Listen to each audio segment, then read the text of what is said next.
to Surviving Divorce at 3 a.m. I have with us my friend Donna Branch, who has years of experience in human resources for a child development center. And now she is a senior HR manager. One of the things that I have found in my own life is that if something's going wrong with my personal relationship with my husband, my first husband or my second husband, but if something was going wrong in that relationship with the person that I spend the majority of my life with, who I have all my life plans with, who I do all my bills with, who I care about more than anybody else in the world, then it is really hard for me to focus on anything but that problem until it's resolved. Well, when you have gotten divorced and you are recovering from that, your mind still may be kind of circling around, constantly mulling over that broken relationship. And it can be hard to focus on work, but you may have to pay your own bills, right? So, Donna, I really appreciate you being with us today. This is a challenge we can get past, but we need a little advice on how to do that well. What kinds of things do you see when you are dealing with, managers or employees who are having some conflicts or who are having some poor performance and maybe in danger of losing their jobs? What kinds of behaviors do you see? Some of the things that we see is some tension in the relationships. We have over 600 employees in the nonprofit that I work for. The majority of them are women, some of them single moms that have gone through divorce themselves. And we notice that some tension starts to happen between the relationships because they're working so closely together. Mm. And there are positions that are sometimes high stress, depending on the day, depending on the moment. They never know when that escalated behavior may happen with the children that they're taking care of and teaching. So oftentimes it just impacts the relationship first, and the leader notices that they're starting to respond differently than they have in the past. Maybe their reliability isn't as consistent as it had been in the past. It affects absenteeism, it affects their productivity, it affects relationships, and not just employees that are going through relationship issues, but any personal circumstances or work-related circumstances that causes them to feel stressed or their anxiety starts to escalate. And, you and I have talked about this interpersonal relationship thing at work. Sometimes the problems we've had in our personal life transmit to the way we respond to our bosses and our coworkers and our clients. And in this case, the clients are the little kids. But if we have felt disempowered in our personal life, we may feel like we have to fight for power. And so that turns into a struggle to, actually submit to authority and us where we're constantly pushing back. If we have felt intimidated in our personal lives or abused in our personal lives, we may overreact to correction at work because our experience with correction is hurtful instead of productive. And whereas someone in a professional environment may simply be telling us, hey, by the way, if you do it this way, you'll get better results. We're hearing you're bad and I'm going to punish you instead of, hey, try this. So that can be a big thing. You mentioned before that some of the times that you're called in to a discussion is simply when managers are trying to help their employees get through without losing their jobs, right? And but they're kind of butting heads instead of seeing results. So how how do you help? What good does it do to go to HR? Should someone be scared of talking to HR in a situation like this? If a manager says, "Hey, we've got to meet with HR," should I be trembling in my boots and packing my bags, or what's the benefit here? It depends on the individual. Everybody's experiences and background is so unique, and leaders have to be sensitive to how employees receive feedback. And what you said earlier about some people just aren't used to receiving constructive feedback, and so when they get into the workplace and they start receiving it, they do look at it as they're in trouble, and they start feeling vulnerable. And so they'll reach out to HR for different reasons, sometimes because they want supported or they're scared of their job. So they go to HR to see if they can get defended in some way. And then other times they end up connecting with HR through their leader. Like you mentioned, their leader is going to reach out to us and say, "Hey, can you help us? There's a breakdown in the relationship. This employee isn't receiving information well from us. We've provided some disciplinary conversations to them and some coaching, and they're just not responding well. Yeah. They're becoming defensive." So it just really depends on the individual. Everyone's so unique. Generations, as you know, are unique. A lot of the younger generation that's just coming into the workforce, they haven't got used to or experienced the type of workplace that provides regular feedback and holds them accountable to different behaviors. Yeah. I remember early in my career, I would get feedback, "Hey, you did this one call wrong. I'm taking 50 calls a day, but you did this one call wrong." And that would eat at me all day and all night. And even later in my career, as I began to train, some of the survey responses, would keep me awake all night having, these internal arguments that I just dreaded going back to class. And you have to, right? You have to keep showing up, but I can see how that would eat at someone. So when someone is getting feedback, which I have learned is the number one most helpful thing I can ever get. If I don't know what you're thinking, then I could be really upsetting you or doing things wrong.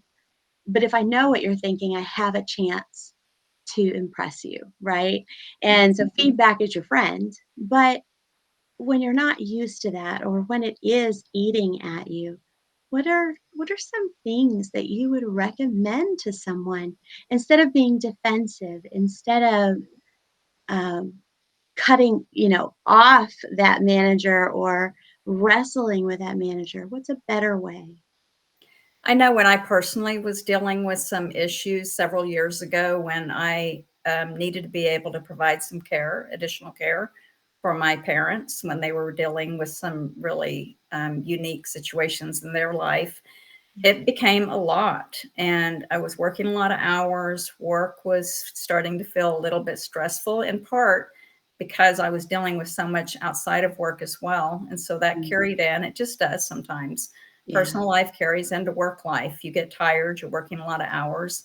So what I did is when I noticed that I wasn't responding well to stress or to my colleagues, I reached out to my manager, who was the HR director at the time, and I just said, "Hey, do you have 15 minutes?" I sent her a text, didn't make a big deal out of it, but she knew that was unique for me. I didn't often reach out to her that way, so I did it differently. I asked to schedule just 15 minutes, and I was able to share what was going on. And she was able to really be considerate and sensitive to that, and offered for me to take a half day off to go take care of things. And it was just that simple. If employees are open with their managers when they realize that maybe they've crossed a line, they haven't responded well, or maybe they're having some absenteeism issues and they're getting ready to have a serious conversation, if they could just reach out to their manager, and I know everybody's busy, timing is important, and just let them know, "Hey, I'm dealing with some things and I'd like to talk it through with you." Employees are very different. Some want to share a lot, some don't want to share much of their personal life. And we Mhm. want to respect and honor that. But at the same time, when one of my employees comes to me and lets me know what's going on, then I'm going to be more sensitive. I'm going to realize that she's dealing with something. And I had an employee a couple of years ago that went through a divorce, and she was very open, not overly open, But she told me enough that I wanted to be very sensitive and supportive. And sometimes she just popped into my office and I could tell she needed to talk. And we take that time for her to just kind of de escalate. That's awesome. And, we do have different types of personalities. And we have to be careful if you're the type that wants to share maybe more than other people do. We have to be careful to, maintain somewhat of professionalism. Your boss is not your mom, right? Your boss does have to follow certain rules.